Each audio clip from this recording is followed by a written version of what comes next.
Today I'm going to show you guys how to completely automate your sales with AI. Okay, so my background, thank you. Let's do some, So a little background on anyone here that hasn't met me yet. Oh, we'll hit it again. You just starting it? It's ready to go. All right, we're going. All right, let's try that again. So today, I'm going to be talking about how to automate your sales with AI. Yeah, there we go. Okay. See, that's the energy I need. Now, a little background on myself. My name's Jaxon Wright. I'm a lead generation specialist. I got my start in social media. I built a channel, Passion Toolbox. To the peak I was doing, at my peak I was doing roughly about 14 million views a month on my channel. And I got a lot of brand deals from that. I got a chance to make over 2,000 videos, get hundreds of millions of views on the internet, and really learn from a lot of experts because my channel was about studying how brands become successful. A big portion of my content was actually around the music industry at the time. Inevitably, I switched to the creator economy, but I was able to parlay this brand into becoming a touring artist. So I toured all across the world. I did stadiums in Europe. I did a lot of stuff in the United States as well as an act with a DJ. I wore a lot of hats. I was performing, I was marketing, I was booking our shows. I was doing a lot. I was wearing like 7 hats. And I got to live my dream for a couple of years. So it's really cool. I got to live off of my, my social media, live off of brand deals, live off of touring, and live the dream. And then one day, TikTok banned my account. Overnight, I lost my entire audience, my entire source of income. And I had to figure out what I was going to do next, right? And, you know, at the time, what I'd really learned is like, okay, working with high-ticket businesses was definitely the most reliable way to make money. So I really started diving in that world. And I partnered with my friend Nathan and basically learned how to create outbound sales systems with AI. And initially, at first, we were doing all the outreach ourselves, and I was like, there has to be a better way. That's when I started diving into AI and was able to replicate the output of a 90-person sales team for a couple $100s a month. And that's when I was like, oh, wow, the world's really changing right now, right? If you aren't embracing AI, it's like, you know, trying to compete in a race with someone that has a car and you're like on a bicycle, right? You're going to lose. And so it's very important that the stuff I teach you guys today, you really implement it because your competition's implementing it, right? And if you don't, they're going to beat you. It's really that simple, right? So over the last 12 months, I sent over 1 million outreach messages across email, LinkedIn, and Instagram.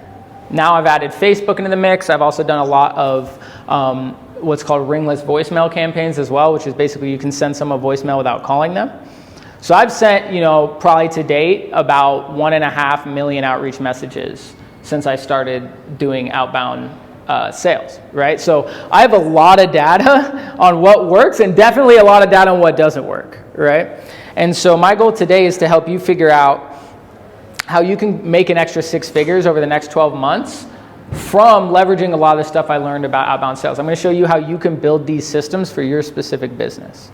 So that being said, here's what I learned about outbound, right? This formula really is these are the boxes we have to check to increase the amount of sales we're getting, right? So the first thing is quality of lead, right?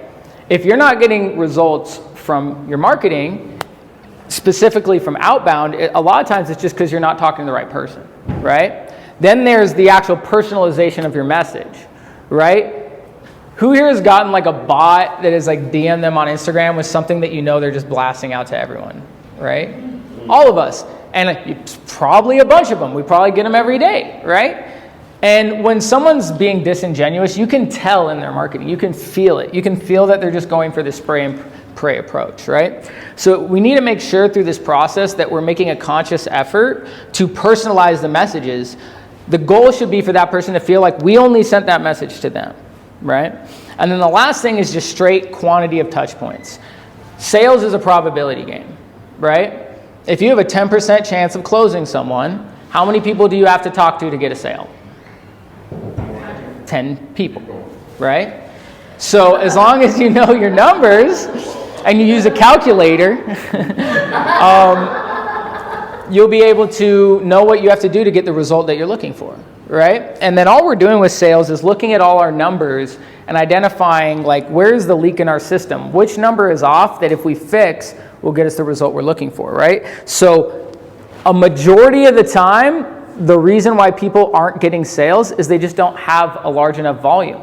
They drastically underestimate the amount of volume that is necessary to get someone to buy what they're doing, right? So most of the time I recommend people focus on that as their first objective, which is how do I get my volume up, right? You could try to make the best message in the world, but if you only send it to 10 people, you don't really have data on whether or not it's working, right? Because the other thing you have to understand is probability isn't linear.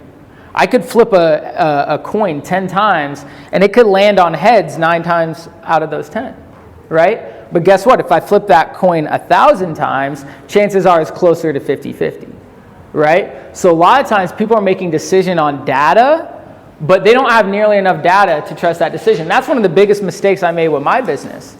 I found an outbound campaign that worked for my agency, and I got in my first, I think it was like 2,000 messages, I got my first 3 sales. And I was like, wow, I just have to message like 700 people to get a sale? If I build a team of people, I could have them messaging 200 a day, and they'll get at least 2 to 3 sales a week, and we'll make $100,000 a month. But then guess how long it took to get my 4th sale? Like 15,000, and then the 5th sale took like 25,000, and then all of a sudden it wasn't 1 in 600, it was like 1 in 4,000. And so all of a sudden the strategy that I was betting the farm on didn't pan out because I didn't have enough data. Right? And so I started making premature decisions for my business, bringing people on in ways that wasn't sustainable because I didn't have enough data. So that's one of the big reasons why quantity of touch points is so important, is because you need that data to be able to even have a baseline of what decision to make, right?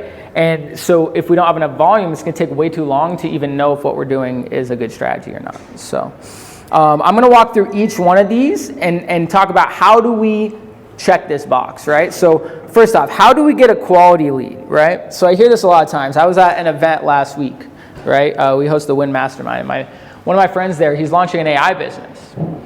And I asked him what he does, and he's like, oh, I do AI for small businesses, right? But what the hell does that even mean, right? If instead he said, oh, I help plumbers automate their follow-up processes with AI, well, now that's very specific. Now it's much easier to figure out who he needs to be talking to or who I could connect him with, right? So a lot of times we're trying to personalize these messages, right? But we don't even know who we're speaking to because you can't personalize something to everyone. It's not possible, right? But if you know who you're talking to, you could start to unpack who is this person, what are their fears, what are their pains, what are their desires. You can start to customize your messaging around those things, right? So that being said, here's a pro tip on how you can figure it out, because a lot of times we're like, I don't know who my avatar is. My avatar could be a bunch of people. One thing I recommend doing that can really help you figure this out is leverage ChatGPT, right? So you guys can take a picture of this if you want, or just text me after. I'll send you a copy of this. But one of the biggest things you can do, and this isn't just for finding your ideal avatar, but anything that you want to figure out with AI, is you go on ChatGPT, you tell it that they're an expert on whatever topic it is you're trying to do, right? You're an expert brand specialist, you're an expert accountant, you're an expert whatever, right? And then you tell it specifically what the goal is you're trying to accomplish, and then you tell it to ask you questions one at a time until it has enough information to give you the proper solution, right? Because if we want AI to give us the result we're looking for and it's not, that's because we didn't give it the right instructions. It's not that the AI can't do what we want. So the easiest way to give it the right instructions is to have it decide what information it needs from you, not you, right? So this is a prompt you can use to figure that out, which is just basically, you're an expert marketer tasked with identifying my ideal client avatar. Please ask me questions one by one until you have all the data you need to clearly identify who it is I need to be serving. Once you have identified my avatar, please create an analysis lining out that avatar's fears, pains, and desires to help me identify potential opportunities to tailor my marketing to fit their needs, right? Any questions on that? That makes sense? Cool. So use that if you're struggling to figure out who your avatar is. That will help you figure out who the best one is, right? So boom, we just solved figuring out who our target market is, right? Now, how do we personalize the actual message that we're sending, right?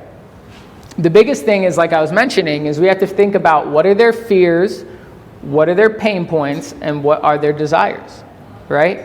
Playing into those things is how we're going to get someone's attention, right?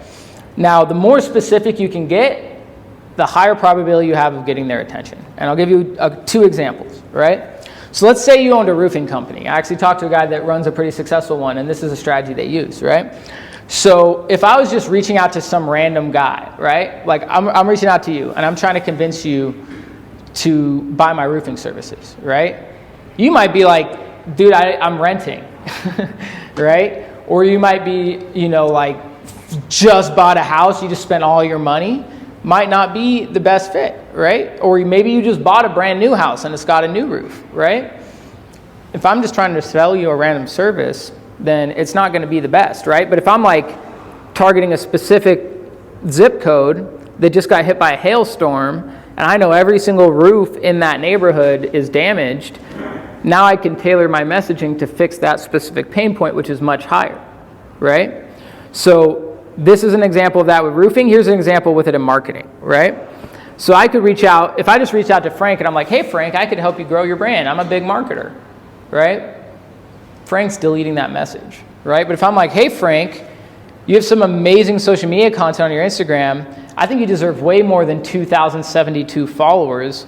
As you can see, I've helped some great people get results on my page. If you have 10 minutes to chat, I'd love to just show you a couple ideas that I think could help you get that to a much higher amount.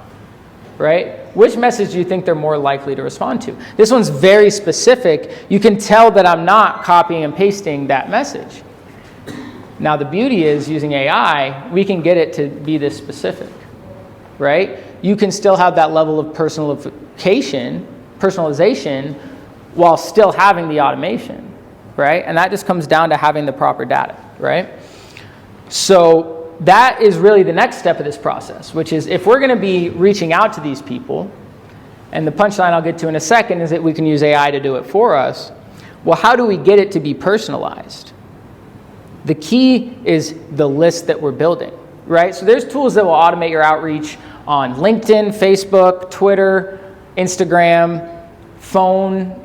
There's AI bots that will call people. There's Ringless Voicemail, a tool that I've used that will send someone a voicemail without calling them. There's tools for pretty much every single platform, right?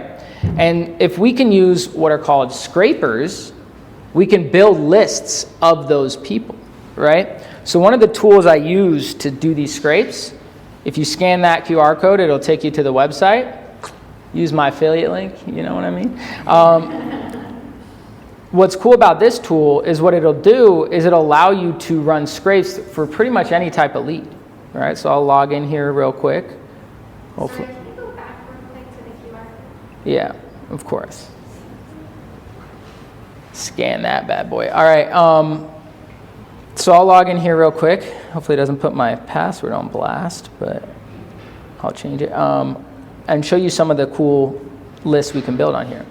So this has the ability to scrape people's domains and find all the emails selected with that company. It can scrape Google Maps and find people specifically on Google Maps. It can scrape Instagram. It can scrape TikTok. It can scrape Facebook. It can scrape LinkedIn. It has scrapers that can basically pull data from pretty much every source that you could think of, right? We have a B2B job title scraper. So you could be like, find me accountants, right? And it'll just build you a list of accountants. You can get a lot of very specific data in pretty much any niche you could think of, right? And so, for example, with that roofing company I was telling you about, I could run this scraper right here, which is a scrape homeowners scraper, right? So what this does is I type in a zip code, and then it will just build me a lead list of people in that zip code that own a home, right? So to give you an example of the type of information it'll give us, it'll literally give us everything. Oh, and normally I have an Excel spreadsheet, but it'll give us all the names, emails, and phone numbers associated with that address for whoever owns it, right? So we're able to get very specific data from pretty much any touch point you could think of, right? And so I highly recommend using this tool to build your list, and then just thinking very clearly about like, who is my target market? Where do they hang out, right? So for example, someone like you, if you're going after local massage clients, you're more likely to use the zip code scraper for the zip code that your massage parlor's in. And then you go, hey, I saw that you live in the same neighborhood as my massage parlor. I wanted to give you a free massage on the house. Now you get them in the door. That's your lead magnet that gets them to you. You give them a free massage, and then what do you do at the end of the massage? You sell them on a 6-month package for $2,500, right? Now you blast that out. You might spend $50 per appointment in marketing, but guess what? If you close 1 in 5, you're spending $250 to make $2,500, and you now have a business, right? This is also why it's so important you guys know your numbers, because you need to know what you can actually spend to accomplish an outcome, right? And then what do? We test a hypothesis. Will that work? Yes. I have no fucking clue. Why? Because I have no data and have never done it before. But guess what? Is there a high probability it works? Yes. So what would I do? I would invest in a software like this, where I think it's like $100 a month for unlimited leads. Unlimited, right? And then I would run things like a ringless voicemail blast that cost a penny per voicemail. And imagine you built a list of 5,000 people. You just spent basically $200 or less in marketing, and you just blasted out to the 5,000 people near you. And if you get a 2% callback rate on 5,000, how many people is that? It's a lot. Don't ask this guy. No. It's a lot. It's lead flow. Right now, are all of them going to take you up on it? Or how do we get the most out of those leads? Well, it really comes down to having something that they want. A free 30-minute massage, a lot of people would want that, right? If it was an ebook on how to loosen your muscles, they're not going to give a fuck, right? And so a lot of times with your marketing, the reason why it's not working is because no one wants your fucking ebook. No one wants your consultation or whatever it is. Now, everyone's different, how big your brand is, what niche you're in, who you're speaking to. There's a lot of variables at play. But the biggest thing I've learned is the reason why any of these strategies aren't working is because you're not giving them enough value up front. You're asking for something, which only gives you value, right? The reason why most people want to give away an ebook is because it's easy to have ChatGPT make some shit up in 30 minutes, and they could throw it up, and they didn't have to put a lot of time, effort, or energy into it. But guess what? If you don't have something they actually want and it doesn't provide value, it doesn't matter how many people you give it to. They're not going to care, right? I'm getting a little ahead of myself. I'll dive into what good lead magnets are in a second. But this is really what you want to start thinking about. It's like, where are the best lists that I can build? Where does my target market hang out? Are they on Instagram? Are they in Facebook groups? Are they on LinkedIn? Are they in specific zip codes? Everyone's business is different, but you have to figure out where yours are, right? And once you can identify that and get specific information on them, we can use that information to make better tailored messaging. You have a question? On the left now, are those, I can't see from here, are those channels? These are different types of scrapers. So this will scrape Facebook for leads. This will scrape Instagram hashtags for leads. This will scrape Instagram keywords, LinkedIn groups. One I think that's really interesting is if you're headhunting specific, did they get rid of it? They used to have something called a domain scraper where, like, let's say you're going after a specific company, you could scrape that website and it'll give you every email from that company, right? Because it scrapes their domain. So there's tools that can scrape pretty much anything, right? So what you have to figure out is, where is my market? If my target market is a specific company, well, then I'm going to want to run a scraper for all their employees, right? If my target market is people in the zip code, well, I'm probably going to want to use a zip code scraper, right? Figure out where they are and then identify the tool that will give you that data. What's that lead list look like? Is it like first name, last name, email address? Yeah, so it depends on the tool you use. For this one, that's what it mainly is. It's first name, last name, email. Now I have another tool called Apollo.io. It's more expensive, but it gives you much more intricate data, right? So this tool is really good if you're going after like high ticket B2B, because we can look at the type of info it'll give us. We can get not just their name, email, phone number, but what department are they in? Are they just a one-off consultant? Are they C-suite? Are they entry level? not just their business home number, their phone number. Like you can get any data that they've put online and connected and basically agreed in the terms of service to broker. They'll have in here how many employees they have, what industry they're in, their business LinkedIn, their personal LinkedIn, their website, their Facebook, their Twitter, where they live. Here's the one that I really think is crazy: estimated annual revenue of their company, right? So what I did with this list is about 27,000, but then I filtered it down to all the CEOs of businesses in Vegas. You know what I'm going to do to all those people that run 7-figure businesses in Vegas? Reach out and invite them to come on my podcast called 7-Figure Club, where I interview 7-figure business owners, right? And I could blast out to all 69 of these people for 69 cents. That's the equivalent of cold calling 69 people at a click of a button. And at least 5% of them will call me back, if not more, with that lead magnet. I ran a campaign for one of my friends here in town where we built a list using that Google Map scraper. And then we targeted local business owners in Las Vegas. And we made a ringless voicemail campaign where he just invited them to come on his podcast about Las Vegas businesses. And we got 15 callbacks for $14.51. 15. That's like 75 cents a lead, right? Most people can't even get 75 cents a click, right? And why did that work? Because it strokes their ego. They want to be on a podcast. It's free marketing. It's a good lead magnet, right? So you can use this data, though, to be very specific. So, for example, for my funnel company, we use this to build a list of C-suite coaches, so people that coach enterprise-type clients, right? And then we use this data to do very personalized email outreaches. I could be like, hey, Bo, I see you're the owner of Think Easier. I was checking out your website, thinkeasier.com, and, I saw that you're here in Las Vegas just like me. I was wondering if you would like to come on my podcast, because I love to interview other C-suite level coaches like yourself. Does that sound like something I automated? Sounds very personalized, but guess what? It's just pulling this data from the Excel spreadsheet. It's just going, hey, insert name. I saw you run insert company on insert website. I have all this data in a CSV file. You're reading him back what he is.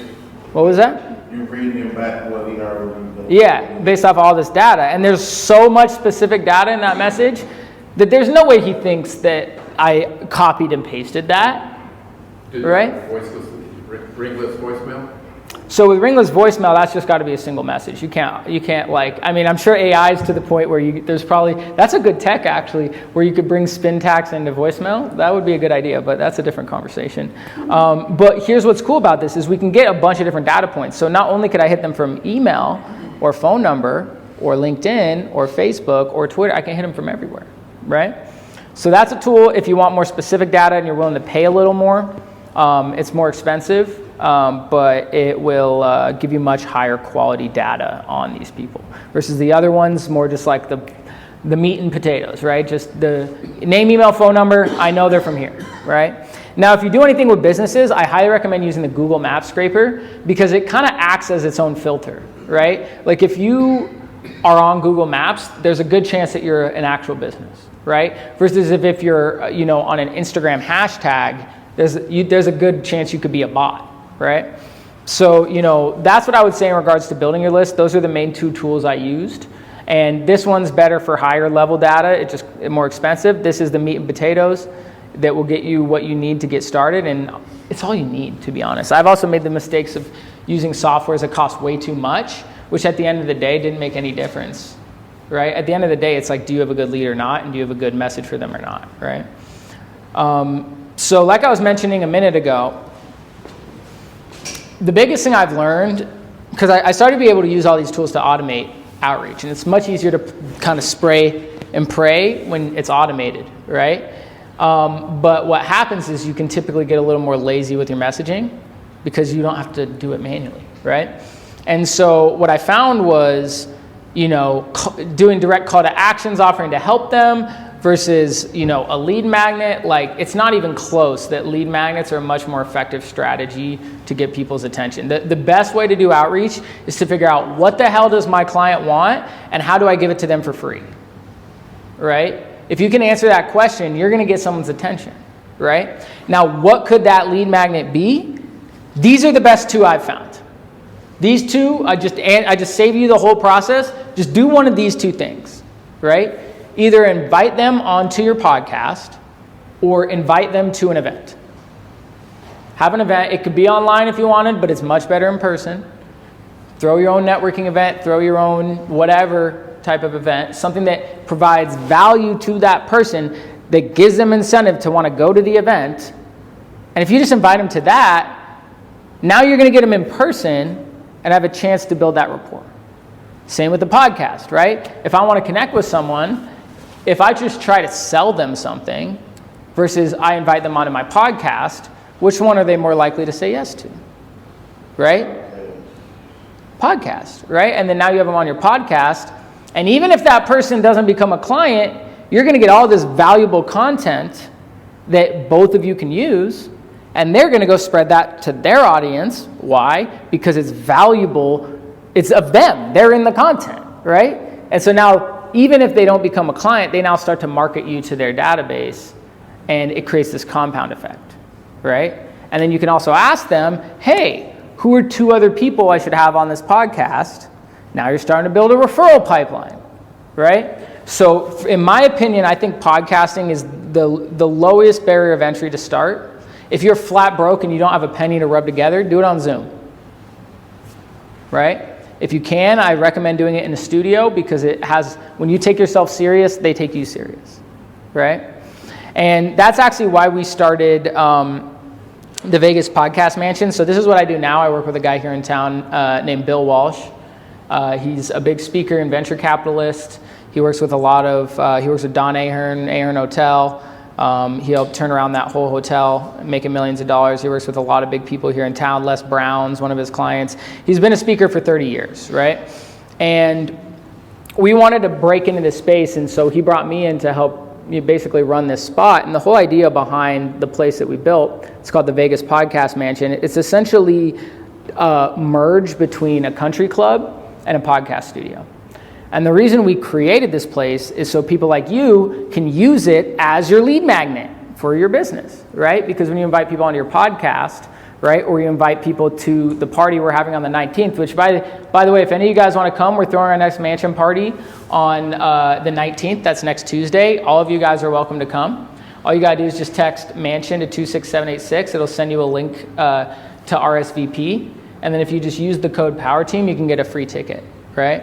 So you guys are welcome to come out. That's going to be from 7 to 10 next Tuesday. Bill's going to be there. A bunch of high-level people are going to be there. Awesome place for you guys to come check out the studio. We'll also be shooting podcasts there, so you can get some free content. But yeah, that's the whole reason we created this place, right? It's because we realized these are really the 2 easiest, most efficient ways to market whatever you're doing, right? So for example, how would this apply to some of you guys? You're a massage therapist. Imagine you had a run club, right? And you invite all these people to go on a run, and you meet every Tuesday. They start bringing people because they have friends that are athletic, and guess what? What are all these people going to need after they go on a run? Probably a massage. And so what are you going to do at the beginning of the run, right before you guys start, or right at the end? Hey guys, thank you so much for coming out. I'm the one hosting this run club. I just want to let you guys know a little about me. I'm a massage therapist. If any of you are sore and need a massage after this, come talk to me. I'm giving everyone here a free 15-minute massage. How many of those people are going to come talk to you after that? Everyone, right? And now if you're there and you're like, hey guys, if you want to come out, I'm gonna, it's gonna be $30. Everyone pay me, and I'll give you a massage. Like, you might get some people, but it's not as likely, right? And so think about that. Think about what type of events you could do that are beneficial to the community that you want to create. Is it a mastermind where you all come together and give each other ideas? Is it like us? We throw mansion parties, right? Like, who doesn't want to do that? Who doesn't want to go to that and meet, people that run 7 to 9 figure businesses? Of course, all of us do. That's why we're here at Tech Alley, right? And then figure out how to get in front of your target market and provide them stuff they actually want, right? And then from there, if you want to go with more of a sniper approach, more of a direct one-on-one, go after high-level clientele, that's really where podcasting comes in, right? Using that as a lead magnet, it's much more effective. And even if that person doesn't buy from you, you now have solidified a deeper relationship with them, and you're digging your well before you're thirsty, essentially, right? So, boom, we've now personalized our message, right? We have quality leads. We have a bunch of data to know that they're quality leads, and we're sending them messages that are very personalized, right? Now it comes to the most important piece that most people get wrong. This last one here is the reason why most of you aren't getting results from sales, which is you're not talking to enough people. It's really that simple, right? Now, do any of us here actually want to do cold outreach? Hell no. That shit sucks. And that's why I hired 90 people in 6 months for my business when I was doing commission-based outbound. Because I would bring people in, train them up for a week, and they quit within 2 weeks because it's boring and dull and it sucks being rejected, right? So when I realized that, I was like, how do I make this process more efficient? That's when I started diving into AI, and that's when I learned about a lot of the tools I'm going to show you here, right? So these are the main tools I recommend for each platform, right? So with the phone numbers we're getting from those lists, we want to use a tool called drop.co. Drop.co basically allows you to send someone a voicemail without calling them, right? So if you think about cold calling, we got a call, if they don't answer, leave a voicemail one by one, right? What's cool about this service is if you send someone a voicemail and they say they have a voicemail and they have a missed call, a high percentage of them are actually going to call you back. In fact, we typically average about 2 to 5%, right? So if I know 2 to 5% of the people that I send this message out to are going to hit me back, then that's going to be a lot of people, especially when it's a penny a voicemail, right? I get hit 1,000 people for $10. And if 2% of them call me back, that's what, 20 people for $10? You're not going to get a better strategy. Now, are all those people going to be warm? No, they're all going to be cold, most of them. And you can create filters like having them go to a pre-recorded message that explains a little more about why you're calling and filter a lot of them out, right? Or you could have them just go straight, call me back, right? And you're going to get a bunch of people calling you back. They're like, why'd you call me, right? But it's a much more efficient way. So basically all you do in here, what's one thing that's annoying is if you're not using your campaign, he deletes them until you ask him to turn them back on. But basically, you can buy these campaign slots, and then all you do is just upload your voicemail into it. You upload the list of contacts you want to do, and you press submit, and it will send it to them. So as you can see here, I have basically 459 in my balance, which means I could send 459 voicemails. That's the equivalent of like cold calling 459 people, right? So this is a strategy I recommend using for phone number. Now, do bear in mind, do your own research on like if you're allowed to contact these people, because the rules are kind of like, this is definitely more of a gray hat strategy, right? It's kind of like, the analogy I use is like jaywalking, where it's like illegal, but the chances of you actually like doing anything, like you're technically not allowed to contact someone if they haven't already given you their phone number, right? But if someone's information is online publicly, you are legally allowed to contact them. So it's a little weird, right, on like what exactly the law is. Definitely do your own research. I'm just going to put that out there as like proceed with your own caution, right? But I'll tell you this, it fucking works, right? It works really well. And if you're inviting them to an event or inviting them to a podcast, you're not soliciting them, and that is allowed. It's just when you're direct sending them a call to action, trying to sell them something, where you could run into potential issues, right? But I say that all with the asterisk to do your own research, make your own decisions. So. Is there conversion on that? Sorry. Yeah. Conversions are typically about 2 to 5% callback. Now, just because they call back doesn't mean they heard your voicemail. Some people just see they have a missed call, and then they just call you right back. Now, if you have them on the line, it did its job, right? Now your ability to close them once you have on the phone, that's on you, right? But you can also put in filters where like if they call back, it'll take them to a pre-recorded message that explains more about why you called, and then they can press 1 if they want to connect, or press 2 if they want to be on the do not call list for you, right? Question. Yeah. They call back, what number shows up on their thing to call back? It's not your personal number though. It's whatever number you put in there. That's what it was. Yeah, so if you have a business one, you put your business one in. If you have your personal, you put your personal. What's the URL on it? Drop.co. Drop out. drop.co. Just D-R-O-P. Here, I'll zoom in. Yeah, just drop, like you're dropping something, .co. Yeah. So you can check that one out. That's a great one to use if you're using like the Google Maps scraper, because you can just message them. You can in your voicemail be like, hey, I'm here in Vegas. I saw you on Google Maps. So they're like, oh, okay. This person found me on Google Maps. Let me call them back, right? So that's, again, where it comes back to like personalization, right? You can use what specific place you find them from as a way to personalize. So like one of the strategies I use, I mentioned Easy Messenger is one of the tools I use. It's doing automated outreach, inviting people to my events, right? So right now it's scraping Facebook groups to find people to contact, right? So like I'll type in something like whatever, Vegas Chamber of Commerce, right? And what this tool will do is change Chrome extensions because it's on my other Chrome profile. So it's basically a Chrome extension, and of course I'm logged out on this one. Basically what it does here is, I'll just show you the back end, is you upload lists of people from Facebook. I build these lists by scraping Facebook groups. So this is a 792 people that are in the Jewish Vegas Chamber of Commerce, right? And then I create these campaigns here where I basically create customized messages, right? So I'm like, hey, first name, hello, first name, what's up, first name? And then I'm basically inviting them to my party in a couple different versions, and then a call to action in a couple different versions. It's all saying the same thing. It's just making 100 different versions of the same message.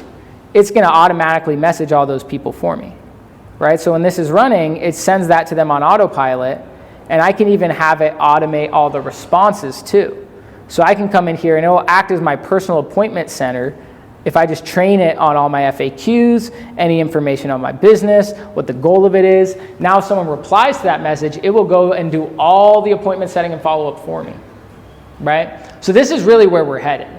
This is the only tool I found that actually automates the appointment setting. I'm sure there's others out there, and I'm sure they're coming for every platform, but we're moving into a world where all of this is just done by AI. Because even me, right? Like I'm not a coder, I'm not some software guy. I'm just a marketer that have found all these tools that make my process more simple. But where we're headed is to autonomous agents that will just go do all this shit for you, right? It already knows to find these tools. It already knows what to say. It already knows how to say it. It learns much better. It remembers the data much better. And you'll be able to just press one button and be like, go find me people that want to come to this party in Vegas. Boom. And it will just figure out the best path there for you, right? That's where we're headed. And I'm sure a lot of that already exists. Where we're kind of at now is all these various tools you kind of got to piece together yourself to build your own systems. And then there's tools that can help you automate that process by keep gluing them together. Tools like Zapier, right? So if any of you have heard of Zapier, basically what it is like the glue of the internet. So for example, if I had someone that signed up for a one-on-one with me, and I wanted to track that in an Excel spreadsheet, it will automatically add all their info from my calendar into an Excel spreadsheet, right?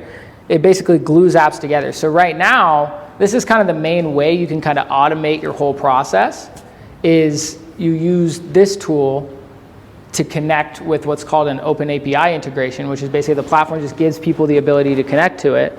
It will allow me to use multiple tools together and do each step of the process for me on autopilot, right? So for example, the igleads.io tool has an open API. I could connect that to my Excel spreadsheet that then puts all those leads in an Excel spreadsheet, and I could use Zapier to run that through a ChatGPT prompt that removes all the bad leads, and then I could have that filter into drop.co that automatically messages them.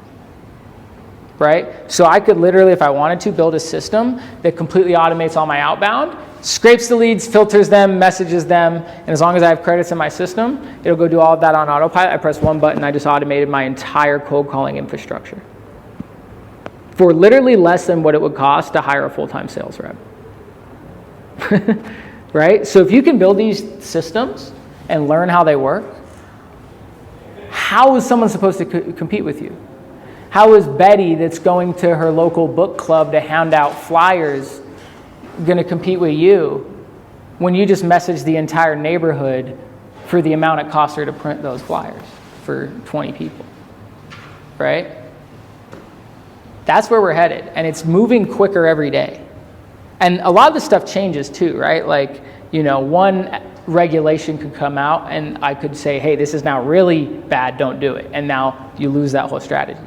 So that's why it's important that you also diversify touch points. You don't want to just run drop.co, you want to be hitting them on LinkedIn and Facebook. Because guess what? If Facebook's working really well and then my Facebook account gets banned, I just lost my whole business. Right? Look at my TikTok account. I was making 30 grand a month when I was getting 14 million views a month because I was pushing people to a group coaching offer. And then one day I woke up and my entire account was gone and I lost my whole business overnight. And I had to start over from scratch. Right? So it is also important to diversify your touch points, not just to improve your probability, but because if you rely on a single strategy, every single marketing strategy has an expiration date. Because there's always new platforms coming out. And even if that platform still works, what do people do? They either sell services or coaching programs, teaching people how to run that strategy, and then that strategy starts to get saturated, right? So that's why I recommend using multiple tools for multiple platforms. By far the most scalable ones are going to be drop.co and email. The reason why is you're not limited in the amount of messages you can send. With social media, I can only send 50 messages a day on Facebook and Instagram. I can only send 10 connections unless I get Sales Navigator Pro, then it could be more. Like, you're limited in the amount you can send, right? So each platform has its pros and its cons, but the idea is, as we start to build this lead list up, if I have their email and their phone number and their LinkedIn and their Facebook and their Instagram and their Twitter, I'm going to just hit one at a time until I get them to hit me back, right? You can just create a workflow where it's like, okay, first email everyone. Do a couple follow-ups. If they don't get me from email, then hit them on Facebook. If you don't get them on Facebook, hit them on LinkedIn. And it's a filter for each level until you've hit them on 6 different platforms or they've told you, stop messaging me. How much time do you give it in between? So you send the email out before you go to the Twitter or Facebook. How much in between? There's no set rule. You could hit them all at the same time. Because at the end of the day, great example, I have not checked my email in a month and a half. So I have someone messaging me from email and I haven't responded. But if you messaged me on Facebook, I probably would have replied because I'm running an easy messenger campaign there and sweeping that every day. Right? But it's with the amount of time I have available, I only have time to do that. I'm super behind on all my other platforms because I'm still building out that infrastructure for a new business. Right? That's the other thing too, is baby steps. Yes, I'm saying you can have all of those, but start with one and get it right first. The only reason why I'm doing multiple right now is because I've sent over 1 million outreach messages. I know what I'm doing, all right? But you want to start with one at a time and mitigate as many variables as you can, or else trying to tweak it, you don't even know what's wrong with it because you're trying to do too many things at once, right? But that being said, what I've learned is instead of trying to get fancy with all my data and analysis and figure out and go very aggressive, what is much easier is just using a good lead magnet because all of that is kind of irrelevant if you have enough lead flow and you're just focused on working that lead flow. The only time actually tracking your analytics will really make a difference is when you don't have enough leads and you need more, right? If you have more than you can handle, your restraint isn't more leads, it's your ability to work through those leads, right? So for me right now, that's more my restraint, is I don't have enough time in the day to work through all the people I'm speaking with because the strategy I have is so effective that, I can throw one party, I'm gonna get 80 people there, right? That's 80 people I can go talk to, right? And so, start with one, figure that out, and give it a large enough data size to know whether or not that strategy works. And then if it's not, pivot to the next one.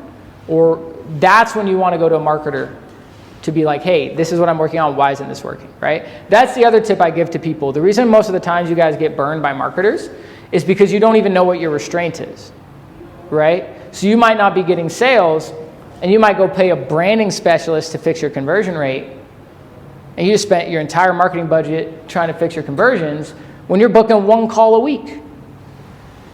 Your issue isn't your conversions. Your issue is you need to be booking 5 calls a fucking day, right? And then you say, oh, this branding person didn't even make my money back. That was such a waste of money. It's like, no, right thing, wrong time, right? So that's why it's very important with any of these strategies, you track your analytics. What analytics do you track? Each step of the customer journey, right? So what is each step? Start from the beginning and work your way over. Step 1, I have to message them, right? Track how many messages you sent. Step 2, they have to reply to that message, right? Track how many replies you got, right? Step 3, once they reply, I then have to book them on a call or get an opt-in. Check how many opt-ins you're getting, right? Step 4, once I book them on a call, they actually have to show up to the call, right? Once they show up, they actually got to buy. And then once they buy, we got to keep getting them to buy or spend more. That's each step of the customer journey. And as long as you can track each one, you can figure out what your issue is. Because if you have an offer that's $5,000 and your cost per acquisition is $4,500, you might be like, this ad sucks. This ad isn't working. This strategy isn't working. But if you're booking a bunch of calls, but your no-show rate is 80%, it's not that the ad isn't working. It's that your process to get that person to show up isn't working. So now you might go hire an ad specialist and fire the one you had, when in reality, he was doing a great job. What you really need to do is go hire someone to build you a funnel, right? But you're just guessing what to do because whoever you talk to, they're going to tell you that whatever the fuck they do is what you need because they're trying to sell you what they do. Of course, the branding specialist is going to convince you why branding will help improve your sales. Now, is that the best thing? No, but they're not going to tell you that because they don't want you to go spend the money with someone else. They want them to spend it with you. And that's their job, right? And so that's, if you take anything away, it's really to just ask the question, what is my restraint, right? Because back when I was running my channel, I was getting millions of views a month and I could barely pay my rent. And I thought it was because I needed more views. It wasn't that I needed more views, it's that I didn't know how to turn those views into money. And so once someone explained to me the idea of like, hey, instead of trying to get more views, what if you try to get more sales calls and you start charging more? You know, once I made that pivot, my business, you know, I made more in a single month than I made the whole year before within 8 weeks of making that change, right? I was literally charging $500 for I think it was like 5 one-on-one sessions with me. And then a guy told me, no, change it to $2,500 and do a 12-week one-on-one. And I did that, and then instead of just trying to sell people through like a checkout page, I started just getting on phone calls with people and helping them, and then saying, hey, if you want more help, this is what I charge. And I closed 3 people my first month of doing that and made $7,500 when beforehand I had never made more than like $2,000 to $3,000 a month. And then I changed my price to $5,000, and instead of talking to 12 people, I talked to 37 people, and I closed 6 out of 37. That's not even that many. 6 out of 37, right? And I made $30,000, which was more than I made the whole year before that, in a single month, right? And so with these strategies, I think it's important to, you know, always, if you can, with whatever you guys are selling, figure out how can I make more per sale? Because then you need way less sales to make the same amount of money. And increasing your LTV, just stands for lifetime value per client, is the easiest way to get your marketing profitable, right? The reason why most people's marketing fail is they're not making any money. And then they only have so big of a runway, and if your runway's small, if you don't figure it out immediately, then you're fucked. You run out of money, right? But if you make a lot per sale, you know, even if I only get a couple, right, I'm gonna make a lot more money, right? So definitely take that into account. Now, if you want to automate Instagram, this tool is really cool. I recommend checking this one out. It's called Auto IGDM. Literally what you can do is use a tool called Groman. This is another lead scraper tool. So this one's actually free, right? So this tool, Groman, it's literally just a tool that you attach to your Chrome account. And then what you can do is run scrapes on Instagram. And this one costs you $0.00, right? So this is a great one to do if you're like a branding specialist, where you could go after people on Instagram, for example, right? And so this one I recommend using to build your lists on Instagram over the other one because it's more specific.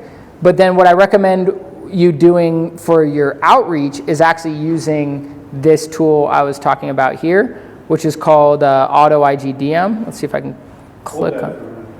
Yeah, go ahead and scan that. So this tool, what's cool is basically it's just a Chrome extension that goes on Chrome, obviously, and then you can upload the lists. And very similar to, you saw that Facebook one where it's like named, boom, same situation, just for Instagram, right?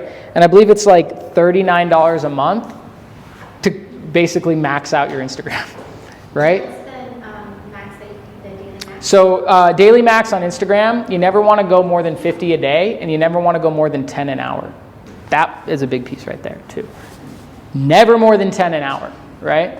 I also recommend, if you can, using a VPN, so you're hiding your IP address and keeping it safe, because these tools are technically against their terms of service, which they don't like. So, again, use at your own risk. Now, have I ever had any issues after sending 250,000 messages? No, but that doesn't mean it can't happen, right? And the way you basically hedge against that is by, just hiding your IP address. But what's cool about this tool is what it does is it's not just copy paste sending the message. It's actually pulling up your screen and manually typing out the message.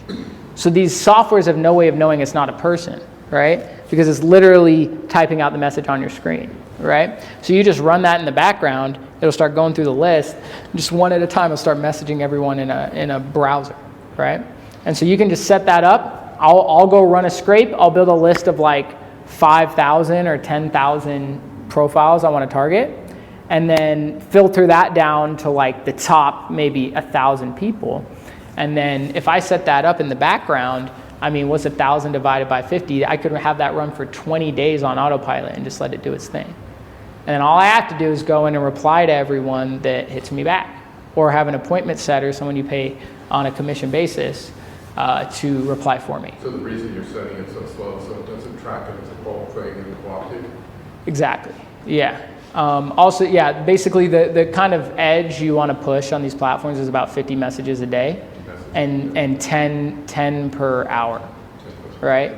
If you start just like hitting it fast, like there's AI algorithms looking for suspicious activity, right? But if it's you sitting there, pulling up a profile, looking at it for 10 seconds, clicking on the message, and then typing out the message one letter at a time, and then pressing send, that's not suspicious. Yeah. And there's millions of people doing that every day manually on the platform, right?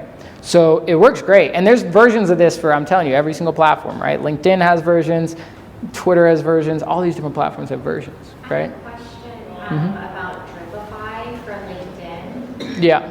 Have you, when I started writing Dripify, I can't message natively in LinkedIn anymore, like the plugin. So I can't speak specifically on Dripify because I haven't personally used it. It was just the first tool I thought of to put for that one. But there's multiple versions of tools for every single platform. You just have to look up YouTube tutorials and just sort through the videos until you find one you like. And then what was... Dripify was the one that was like really popular for LinkedIn. But Well, I think I'm thinking of a different one. I think the one I was thinking of was called like drippy.a because I had that for well, you had it listed on Twitter. I don't know if they... I think I got it mixed up because I was thinking of there's a different tool for Twitter. It's either Dripify or Drippy. I think it's called drippy.a, not Dripify, that automates Twitter. But yeah, the main platforms I did was Instagram, LinkedIn, and email, and Facebook. Those are the main 4 I did. LinkedIn, I had a team that managed all that, but I'm about to launch a version of the tool I just showed you. They have a version for LinkedIn, so I'm going to give that a shot. But my main bread and butter was Instagram and email. The reason why I like Instagram is if you make your profile look professional, you can have a really good conversion rate because it's much more personal. You can tell it's an actual person. But the reason I like email more than anything is you're much less limited in the volume you can do. The way email works is you have what's called a domain. Each domain can have up to 3 emails. And each email you can send up to 30 to 50 messages per day, right? So to run those, I use a site called Instantly. So what you do in here is it acts as like a central unibox for all your messages, right? So you go on here, and if you are a masseuse, you're gonna buy, massageme.com, allmassageU.com. But be careful what kind of domains in that space you're buying, right? But you just buy a bunch of domains that sound similar to what you do, right? And then you just hyperlink them all back to your main domain. So if someone were to type in imassageyou.com and your main domain was massageme.com, if they type that in, it'll just take them to your main website, right? But then once you create those domains, now you can create up to 3 emails for that domain, right? And how much does a domain cost? Like if you get a vague one, it's like $9, right? So for $9 one time a year, and then an extra like $20 to $30 for Google Workspace, I can essentially add an extra 150 outbound emails a day on autopilot, right? And then when I build these big lists, I can create these campaigns that are sending hyper-personalized messages at scale via email. So that's how I was able to this tool is how I was able to send over 250,000 emails in about 4 months.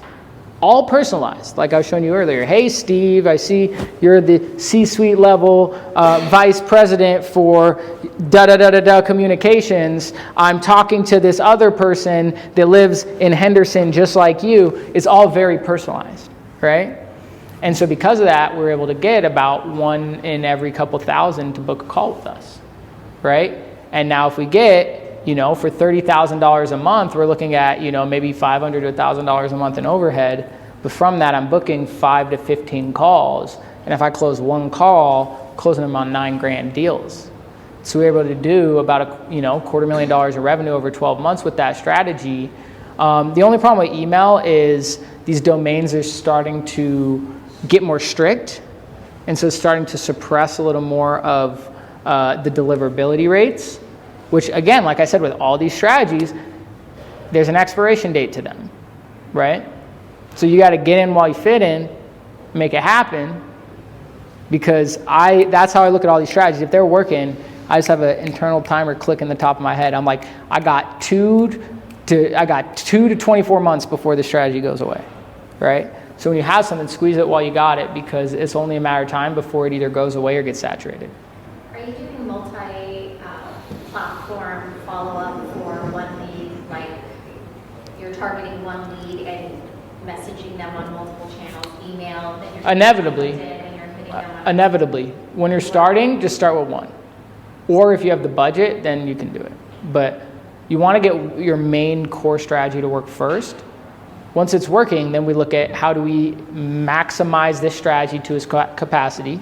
But if we feel like we're starting to maximize that strategy, like one of the issues I ran into with our funnel company was we emailed 250,000 coaches, right? That's most of the coaches on LinkedIn that we could find that fit our parameters. So we reached a point where we kind of maxed that whole market, right? So guess what? What are our options? We either got to pivot markets or we got to pivot where we're messaging them. So that's when we started adding in LinkedIn and Instagram and these other platforms, right? So I'd say when you're first starting, at the end of the day, to get a strategy to work, it's the scientific method. You test a hypothesis, you track your data, and you use that data to create a more informed hypothesis, and then you test a new one. How do you do that? By isolating a single variable and changing it, and then tracking the change, right? So if you're trying to do that for 3 different tools at once, 1, you probably don't have enough of a budget to get enough data for all those strategies.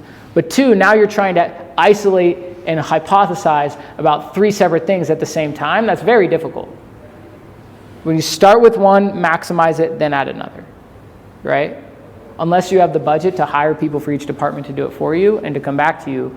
But even then, like if you don't have $50,000, I wouldn't even worry about that. You know what I mean? Like until you're really cash flowing consistently, pick one strategy and stick with it until it's completely maximized. And then from there, you can see from the data what your restraint is. My restraint was I hit that whole market. Was that all the coaches? No, it's just all the coaches from that lead source, right? So when I started diversifying to tools like Growman or IG Leads, I was able to find more of those leads because it's not like there's only 250,000 coaches. It's just there's only 250,000 coaches on Apollo, right? So start with one strategy and then work your way up. If you're working on more tight of a budget, I think using the podcast strategy to build your first pipeline is the best because you don't need to send that many messages to get results, right? I could send 15 messages to to get a podcast interview, right? That was what I was averaging. So it's like, okay, we'll do the math. If I reach out to 100 people, how many am I booking, right? A good amount. And then from those people, I can start to get my first baseline of clients, which then gives me a marketing budget to then either scale that strategy or have the money to spend on an additional one. Does that make sense? Yeah. Cool. Any other questions people have about this process or anything? I'd love to answer anything maybe specific more to you guys. Oh, one thing I forgot to mention. So once you actually get these people to opt in, this whole process I've showed you up to this point is how you automate outbound sales. Once you get them into your ecosystem, then we want to use Go High Level, which is basically a CRM that has a bunch of different softwares in it, to automate all our follow-ups, right? So for example, for me, someone messages me on Facebook when they want to come to my mansion party. I send them my Eventbrite link, which then when they sign up, then gets zapped, if you remember Zapier, into my Go High Level. So once they sign up, I can come here in my Go High Level account, and I can see that that person signed up, right? So what I'm building out this month in my infrastructure is once they sign up and they're in my pipeline, I can automate all the follow-up, right? So for example, I can take every single person that signed up for my event and in a click of a button, send a text out to every single one of them with instructions for the event and asking if they want to bring someone, right? Or let's say someone attended my event and didn't buy from me, I could click one click of a button that reaches out to all of them and schedules a follow-up call, right? So now these processes, which if I'm doing manually to 100 people, that might take me fucking an hour and a half, right? Once I have this set up this week through a tool called Twilio, I'll be able to just tag a certain section of my pipeline and blast it out to all of them at a click of a button, right? So using this tool, we're actually able to come in and create what are called automations. And basically what those allow us to do is create like a specific action to happen if something happens, right? So I can come in here and create what's called a trigger, which is like, hey, if someone signs up for my Eventbrite, send them a text with instructions for where to go, right? But you could do that for any action, any step of your customer journey. If someone doesn't show up to my one-on-one appointment, text them this specific message. If someone signs up for my service, send them this specific email. So instead of having to do that all manually, where half the time you're going to forget because you're wearing 17 different hats as a business owner, we can come in and automate that whole process. And now you've automated a majority of your outbound and your inbound infrastructure. And you're essentially doing the work of, a whole team for, $500 to $5,000 a month in softwares, right? Is Go High Level kind of like a HubSpot meets Zapier? Go High Level is basically like, it's a CRM, so just like HubSpot, that has a bunch of other functionality. So it's like, it has funnels so you can build your websites, it has calendars. It's basically like 17 different tools in one, right? So if anyone wants a discounted version of the software, I can send you a version. We have an agency account, but essentially these are all the tools it replaces, right? So it literally replaces the equivalent of, where is it? I think it's at the bottom of their website. These are all the tools it does. These are all the things that Go High Level does, right? So it can literally replace like, what is that? $7,000 worth of softwares for like $297 a month. Right? Now they have a version that's $97 that you can use, and they have a version that's $297. Since I have an agency account, I can get you 50% off both of those prices if any of you guys want the actual software, because we name our own price on it. That's the cool thing. If you get the agency account, this is how they built their whole business. It's actually a genius model, is you can pay $497 and then white label it as your own software, right? So they did that, and then they had all these coaches, consultants, and marketers who went out and sold it as their own service. And so now they don't have to do any of the marketing, and then I can come in and I can pick any price I want, but it's like I just develop my own software that literally competes with every single software in the marketplace. And that's why I think personally they're going to put ClickFunnels out of business. Like not completely, ClickFunnels will still be around, but they have drastically shifted the marketplace into them being the main contender. So cool. That being said, was that my last slide? Oh yeah, so that covers our quantity of touch points. So now we're getting quality leads, very personalized messages, we can hit them from every single touch point at scale. And that's how I was able to send 1.5 million outreach messages, right? And yeah, that's my talk for today. So now I'll just leave it open to questions. What is it that you sell? Do you sell consulting, this type of stuff? Do you sell? So the main project I'm a part of now is, my background was I partnered with my friend Nathan. We ran a coaching business, a funnel building business where we built out these systems. And I either build systems that help people automate their outreach or automate their funnel and their follow-up, right? So I basically build AI-powered sales systems.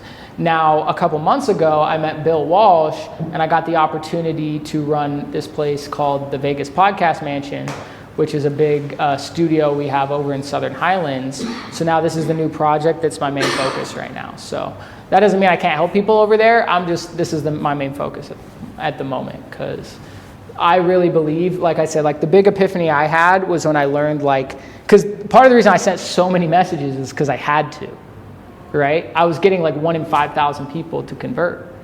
And it wasn't because it wasn't personalized, it's because I didn't have a good lead magnet, right? And then I started working with a different studio in town, and I started booking people on this guy's podcast, and I'm not even kidding, like 1 in 15 people were saying yes. And it wasn't just like some Joe Schmo, these were like 7 to 9 figure entrepreneurs. So I watched my calendar go from, 10 a week to like 8 a day.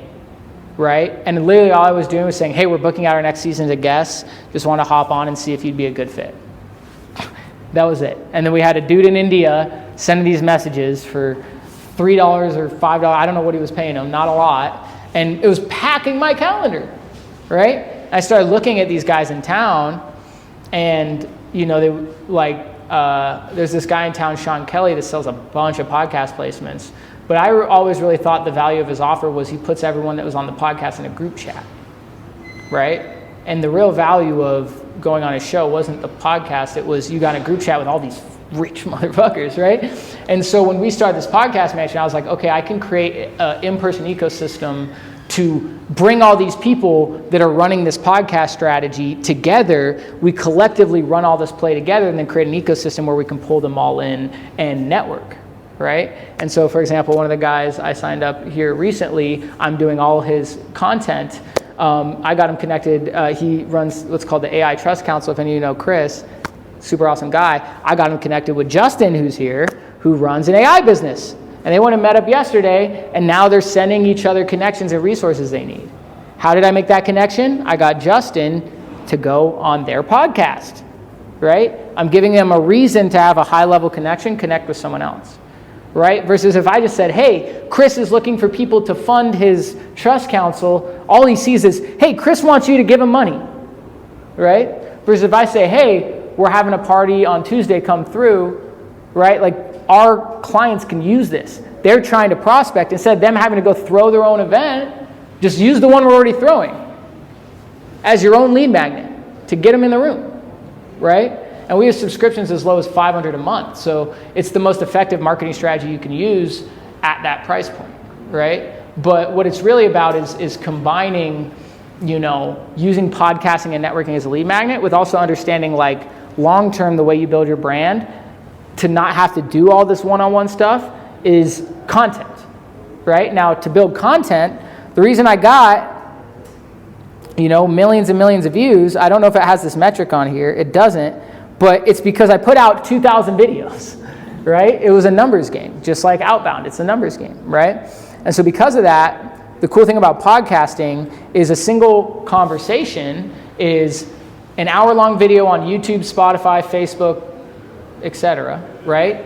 Apple Music, all those platforms, but it's also 5 to 10 minute clips on all those platforms. And it's also 3 to 5, 30 to 90 second clips on all these platforms. So from a single conversation, you're creating potentially 80 posts across social media. So now you're starting to get your content out there at scale, but you're already making money from the people you brought into your ecosystem versus relying on the content as your main strategy. Because content can make you a lot of money, but it's a long-term play. It's like building a fire. You got to get it going first. You got to stoke those embers, right? And that process isn't always fast. And that process isn't always cheap, right? And so if we look at how do we create a sustainable runway, we look at, well, where do most people get their business? Where did 99% of people's business come from? Networking and referrals, right? So leveraging podcasting, you're able to supercharge that strategy and make your first baseline of clients from networking and referrals. But if I come to a place like this and I meet a high-level person I want to connect with, if I'm just trying to sell them something, they're not going to want to talk to me. But if I can invite them on my podcast, I now have a chance to connect with them and build a relationship with them in a way that's much more organic than if I say, hey, I really think you could use my service. Right? Like you guys all, you know the people that have like commission breath where you can like feel them trying to sell you something. You don't want to do that. You want to build trust. People buy from people they like, know, and trust. So how do we get people to like, know, and trust us? We invite them to a party or we invite them to market their business on our podcast, right? And this can be done in different ways, right? So you can use this to attract people you want as clients onto your show, but you can also attract people that have a pipeline of your clients, right? So for example, for you, if you're trying to attract people that need massage therapy, maybe you have on someone in cryotherapy, right? Because it's a baseline of your target market. You talk about what are the five things runners could do to recover quicker. And maybe that's your niche, right? Getting back to being specific, right? Maybe in trying to be a massage therapist for everyone, you specialize in helping runners recover faster. You're starting to specify it down. Cool, how do I get runners to recover faster? Well, after our run events, we give everyone free massages, right? And guess what? If you want to learn more about the recovery process, go check out my Instagram. I put out a bunch of content there. I interview a bunch of experts on exactly how they do it. Right now, you interview a cryotherapy guy on how he uses cryotherapy to recover 30% faster, and you post that clip of him, and what does he do? He reposts that clip because it's of him. But what is going to be at the end of that clip? A call to action to your run club.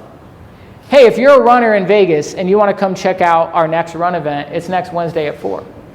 So now when he posts that on his story to a bunch of local people in Vegas, because he has a local Vegas cryotherapy office, all the runners see that you're throwing a run event. And guess what they do? They come out to your event, right? And when they come out to your event, they get a free massage from you. And guess what happens when they get a free massage for you? Oh, I need this all the time. Well, you know what? Just for today, I'll give you a deal. Normally it's $1,000. If you get started with me right now, I'll give you 10 sessions for $500. I'm just making up numbers, right? I just created your whole marketing plan there off the dome, right? As the kids say. And all it is relying on fundamentals and looking at how do I apply it to my specific niche. It just comes back to this formula. How quality is my lead? How did I make my lead quality? By specifying who I'm talking to. Having the clear objective of going after runners for recovery is much easier to like clearly put a plan together than if you're just telling me like, yeah, I want to help anyone that wants a massage, right? Because you're going to get definitely different types of people that want massages, right? And some of those people you probably don't want to talk to, right? So, it's important to get very specific about that, but then we can kind of just reverse engineer once we know who we're speaking to. What event could I send them to? Or what could my podcast be about that would attract those people? So if you have a podcast all about recovery, you could interview athletes that was a gold, like won the bronze medal in pole vaulting, right? And you have them on to talk about their strategy. Well, guess what? One, they'd be a great client for you, right? But two, who do they probably know? A bunch of other people that need help with recovery, right? So you're starting to build your referral pipeline, making money from the people you're interviewing before you've even posted any content, right? That pays your bills, that keeps your lights on, that gives you a marketing budget, and now you can afford to play the long game with marketing, which is the reason why most people don't have success. They just quit too soon. They don't track their data and they quit before they can find what works. It's all just scientific method here. You test the hypothesis, you track the data, you see what the result is, and then you try again, and you consistently improve over time. The only reason you're going to fail is because you don't do it enough to have accurate data, you don't fucking track your data, right? Or you don't learn from your data and make adjustments, right? Or you run out of money. Your runway is too short, and you run out of money before you can finish that process. Like the people that have worked with me that haven't gotten results, it's because we tested something, it didn't immediately work, and they're like, that was all I had. Right? And so that's why I started to realize over time, it's like, okay, well, It doesn't matter how good my strategy is, like everybody is different. I could run the exact same play for 2 different people. For one person, it takes them $2,000 to find a winning ad. For the next person, it takes 20 grand. Now, if it took you 20 grand to find a winning ad, but that ad went and made you $250,000, was it worth it? Of course. But not if you ran out of money at 18 grand and you never found that winner and you just blew your 18 grand. And that's why most people get burned by marketers. It's not even that you got burned. It's that you either didn't know your restraint and you hired the wrong person at the wrong time, or more of the time what it is you just ran out of money before we could find something that worked, right? Because your winners are going to pay for all your losers 100 times over. You just got to find them. And that process it's a probability game. It's not the same for everyone because there's a million variables at play.